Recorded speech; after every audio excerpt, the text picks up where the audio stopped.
परिचय। पिताजी, मैं इस दिक्सूचक यंत्र को देख रहा हूं जो कि आपने मुझे जन्मदिन पर दिलवाया था।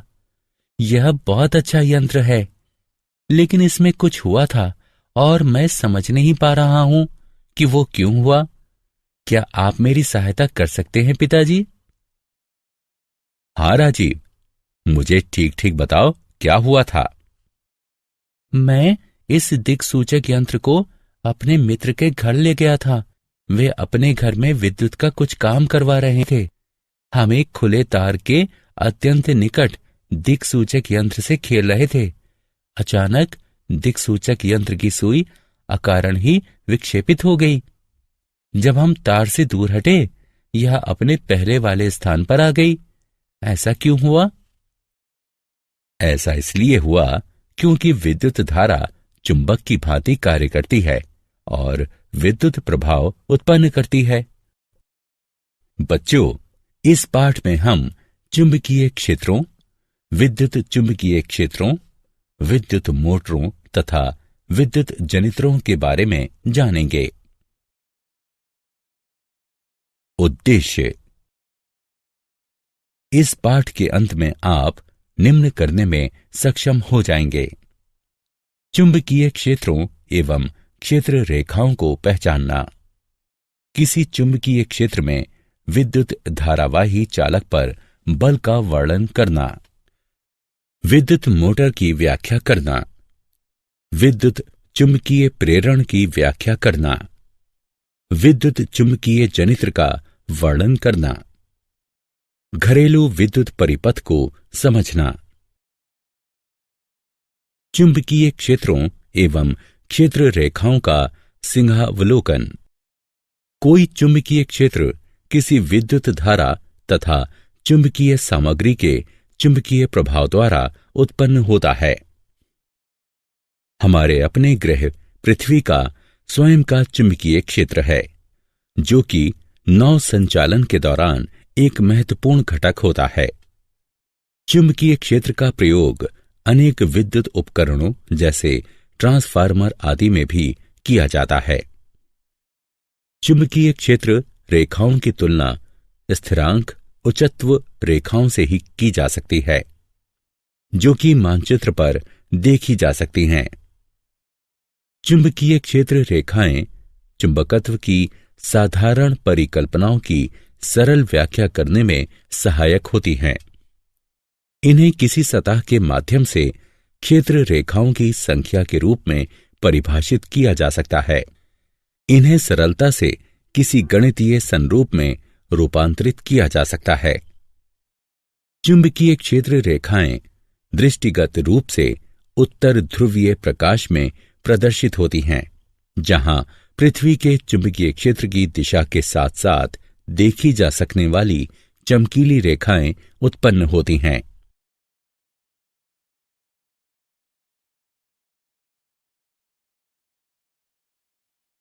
विद्युत धारावाही चालक। किसी धातु चालक में होकर गुजरने वाली विद्युत धारा अपने इर्द गिर्द चुंबकीय क्षेत्र उत्पन्न करती है। किसी चुंबकीय क्षेत्र में रखे हुए विद्युत धारावाही चालक का आवेश ऐसी दिशा में विलग्न की अनुभूति देता है जो कि विद्युत तथा चुंबकीय क्षेत्र पर लंबवत हों।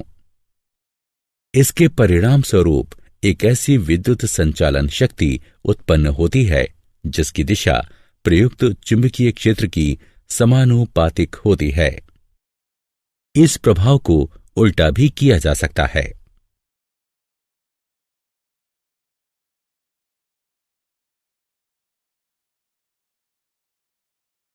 चुंबकीय क्षेत्र सीधे चालक से होने वाला विद्युत प्रवाह। जैसा कि आपने पहले देखा, आइए देखते हैं कि क्या होता है यदि हम तार में हो रहे विद्युत प्रवाह को परिवर्तित कर देते हैं। दिक्सूचक यंत्र पर पड़ने वाला प्रभाव भी अलग अलग होता है। तो यदि आप विद्युत प्रवाह में वृद्धि करते हैं तो दिक्सूचक यंत्र की सुई के विक्षेपण में भी वृद्धि हो जाएगी। इससे हमें पता चलता है कि किसी दिए गए बिंदु पर उत्पन्न हुआ चुंबकीय क्षेत्र का परिमाण तार में प्रवाहित विद्युत धारा में वृद्धि होने पर बढ़ जाएगा। अब दिक्सूचक यंत्र को तार में प्रवाहित हो रही विद्युत धारा से दूर ले जाने का प्रयास कीजिए। आप देखेंगे कि जैसे ही तार एवं दिक्सूचक यंत्र में दूरी बढ़ेगी, चालक में दिए गए विद्युत प्रवाह के द्वारा उत्पन्न चुंबकीय क्षेत्र घट जाएगा। मैक्सवेल का कॉर्कस्क्रू नियम। मैक्सवेल का कॉर्कस्क्रू नियम, जिसे दक्षिण हस्त अंगुष्ठ नियम भी कहा जाता है, यह बताता है कि विद्युत धारा की दिशा में कॉर्कस्क्रू घुमाने से विद्युत धारा की दिशा के साथ साथ चुंबकीय क्षेत्र की दिशा भी नीचे की ओर लंबवत बदल जाती है। यदि हम कॉर्कस्क्रू को विद्युत धारा की दिशा में नीचे की ओर घुमाते हैं और कॉर्कस्क्रू का हैंडल दक्षिणावर्त घूमता है, तो चुंबकीय क्षेत्र की दिशा दक्षिणावर्त में होगी। अतः जब विद्युत धारा ऊपर की ओर बहती है तो चुंबकीय क्षेत्र की दिशा परिवर्तित हो जाती है और वामावर्त हो जाती है। चुंबकीय क्षेत्र, वृत्ताकार लूप से होने वाला विद्युत प्रवाह। आइए अब देखते हैं कि क्या होता है जब वो तार जिसमें हम विद्युत धारा प्रवाहित करते हैं वृत्ताकार ढंग से रखा जाता है। इसके चारों ओर संकेंद्रित वृत्तों में चुंबकीय क्षेत्र उत्पन्न हो जाता है। छड़ चुंबक को धीरे से तार से दूर करने का प्रयास कीजिए। जैसे ही हम पाश के केंद्र तक पहुंचते हैं, संकेंद्रित वृत्त सरल रेखाओं के रूप में उत्पन्न हो जाते हैं। संपूर्ण चुंबकीय क्षेत्र एक सरल रेखा के जैसा प्रतीत होता है। अब इस पर मैक्सवेल का कॉर्कस्क्रू नियम लागू करने का प्रयास कीजिए और देखिए कि क्या तार का प्रत्येक खंड एक ही दिशा में चुंबकीय क्षेत्र उत्पन्न करने में सक्षम है। चुंबकीय क्षेत्र, परिनालिका में विद्युत प्रवाह। परिनालिका एक विद्युत धारावाही तार है जो कि एक बेलनाकार आकृति में एक दूसरे से अधिकाधिक सटे हुए घुमावों के साथ लिपटा रहता है। यह छड़ चुंबक के समान होती है। हर परिनालिका में एक उत्तर ध्रुव तथा एक दक्षिण ध्रुव होता है। किसी परिनालिका के भीतर उपस्थित चुंबकीय क्षेत्र रेखाएं सरल रेखाएं होती हैं और ये इंगित करती हैं कि किसी परिनालिका में सभी बिंदुओं पर चुंबकीय क्षेत्र समान होता है। परिनालिका का यह शक्तिशाली चुंबकीय क्षेत्र चुंबकीय सामग्री को आकर्षित करता है। इस प्रकार का चुंबक विद्युत चुंबक कहलाता है। विद्युत धारावाही चालक का बल। हम देख चुके हैं कि किसी चालक से होकर बहने वाली विद्युत धारा चुंबकीय क्षेत्र निर्मित करती है। इस प्रकार निर्मित चुंबकीय क्षेत्र चालक के निकट रखे गए छड़ चुंबक पर बल लगाता है। फ्रांसीसी वैज्ञानिक आंद्रे मैरी एम्पियर ने यह पता लगाया कि छड़ चुंबक भी चालक पर विपरीत एवं समान बल लगाती है। फ्लेमिंग का वाम हस्त नियम।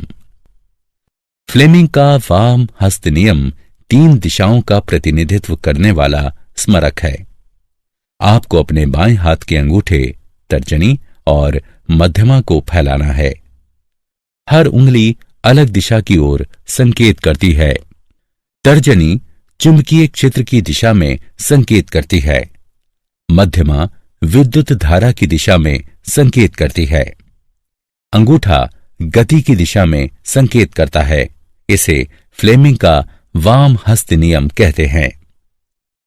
उदाहरणों में वूफर, सबवूफर, विद्युत प्रवर्तक आदि सम्मिलित हैं। विद्युत मोटर। विद्युत मोटर एक विद्युत यांत्रिक उपकरण है। यह विद्युत ऊर्जा को यांत्रिक ऊर्जा में परिवर्तित करता है। आइए देखते हैं कि विद्युत मोटर कैसे कार्य करता है। मोटर गति उत्पन्न करने के लिए चुंबकों का प्रयोग करता है। विद्युत मोटर के भीतर चुंबक का आकर्षित करने वाला बल तथा प्रतिरोधी बल मिलकर घूर्णन गति उत्पन्न करते हैं। पंखे, ब्लोअर, पंप, डिस्क ड्राइव इत्यादि विद्युत मोटर के कुछ उदाहरण हैं। वैद्युत चुंबकीय प्रेरण। चुंबकीय क्षेत्र से होकर गति करने वाले किसी चालक द्वारा किया गया विद्युत उत्पादन वैद्युत चुंबकीय प्रेरण कहलाता है। उदाहरण के तौर पर जनित्र, विद्युत परिवर्तक, प्रेरण मोटर, विद्युत मोटर, तुल्यकालिक मोटर और परिनालिकाएं आदि वैद्युत चुंबकीय प्रेरण का उपयोग करते हैं। माइकल फैराडे एक अंग्रेज वैज्ञानिक, रसायन शास्त्री, भौतिक विज्ञानी तथा दार्शनिक थे, जिन्होंने चुंबकीय क्षेत्र, वैद्युत चुंबकीय प्रेरण, प्रतिचुंबकीयता तथा वैद्युत अपघटन की खोज की। उनके प्रयोगों में चुंबक को गति कराकर विद्युत उत्पादन करना भी सम्मिलित है। आइए अब तारों की एक कुंडली के भीतर एवं बाहर एक छड़ चुंबक लगाने का प्रयास करें। आप देखेंगे कि तार विद्युत उत्पादित करने लगते हैं। इसे वैद्युत चुंबकीय प्रेरण कहते हैं। विद्युत जनित्र। विद्युत जनित्र यांत्रिक ऊर्जा को विद्युत ऊर्जा में परिवर्तित करता है। यह विद्युत आवेश को एक बाह्य विद्युत परिपथ के द्वारा बहने के लिए बाध्य करता है। इसके उदाहरणों में जल पंप सम्मिलित है, जो जल को बहाता है पर जल उत्पन्न नहीं करता। विद्युत जनित्रों का परिचालन वैद्युत चुंबकीय प्रेरण पर आधारित होता है, अर्थात जब भी कोई चालक चुंबकीय क्षेत्र में जाता है, एक विद्युत प्रवाह उस चालक में प्रवृत्त हो जाता है। यदि किसी कुंडली के भीतर कोई चुंबक घूम रहा है तो कुंडली में प्रत्यावर्ती धारा प्रवृत्त हो रही है। समान समय अंतरालों के पश्चात प्रत्यावर्ती धारा दिशा बदल लेती है। दूसरे प्रकार की धारा दिष्ट धारा कहलाती है, जो कि समय के साथ दिशा नहीं बदलती। घरेलू विद्युत परिपथ। विद्युत शक्ति जहां प्रयोग में लाई जाती है, वहां से काफी दूर इसका उत्पादन होता है। विद्युत उत्पादन केंद्रों पर विद्युत का उत्पादन 50 हर्ट्ज की प्रत्यावर्ती वोल्टेज आवृत्ति के साथ 11,000 वोल्ट पर होता है। विद्युत को विभिन्न स्थानों पर उपभोग के लिए उच्च वोल्टेज पर पारेषित किया जाता है, ताकि पारेषण के दौरान ऊर्जा की हानि कम से कम हो। विद्युत शक्ति हमारे घरों में 3 तारों द्वारा प्रवेश करती है। ये हैं विद्युन्मय तार यानी लाल तार, उदासीन तार यानी काला तार तथा अर्थ का तार यानी हरा तार। विद्युन्मय तार में 220 वोल्ट का विभव होता है और उदासीन तार में 0 विभव होता है। अतः विद्युन्मय तथा उदासीन तारों के मध्य विभवांतर होता है 220 वोल्ट। घरों में इस्तेमाल किए जाने वाले उपकरणों में विभिन्न प्रकार के विद्युत परिपथों का प्रयोग किया जाता है।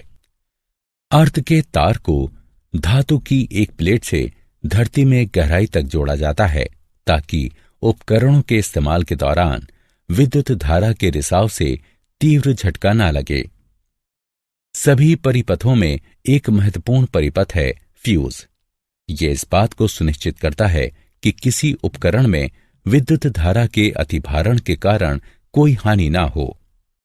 अतिभारण तब होता है जब विद्युन्मय तार तथा उदासीन तार परस्पर संपर्क में आते हैं या वोल्टेज की आपूर्ति में वृद्धि हो जाए। ऐसी परिस्थिति में फ्यूज विद्युत प्रवाह को रोककर परिपथ अथवा उपकरण को खराब होने से बचाता है। क्या आप जानते हैं, छड़ चुंबक के क्षेत्र के विपरीत धरती का चुंबकीय क्षेत्र समय के साथ परिवर्तित हो जाता है, क्योंकि यह धरती के बाह्य भाग पर ढली हुई लौह मिश्र धातुओं के चालन के कारण बना होता है। फ्लेमिंग का वाम हस्त अंगुष्ठ नियम विद्युत मोटरों में प्रयुक्त होता है, जबकि फ्लेमिंग का दक्षिण हस्त नियम विद्युत जनित्रों में प्रयुक्त होता है। मोटरों एवं जनित्रों में पृथक पृथक हाथों का प्रयोग किया जाना चाहिए, क्योंकि मोटरों एवं जनित्रों के कारण और प्रभाव में अंतर होता है। सारांश। आइए हमने जो कुछ सीखा है उसे संक्षेप में दोहराएं। चुंबकीय क्षेत्र एवं चुंबकीय क्षेत्र रेखाएं कैसे उत्पन्न होती हैं? किसी चुंबकीय क्षेत्र में विद्युत धारावाही चालक पर बल। विद्युत मोटर क्या है और यह कैसे कार्य करता है? वैद्युत चुंबकीय प्रेरण क्या है और इसके क्या उपयोग हैं? वैद्युत चुंबकीय जनित्र है और ये कैसे कार्य करता है? घरेलू विद्युत परिपथों में तारों एवं फ्यूज का उपयोग।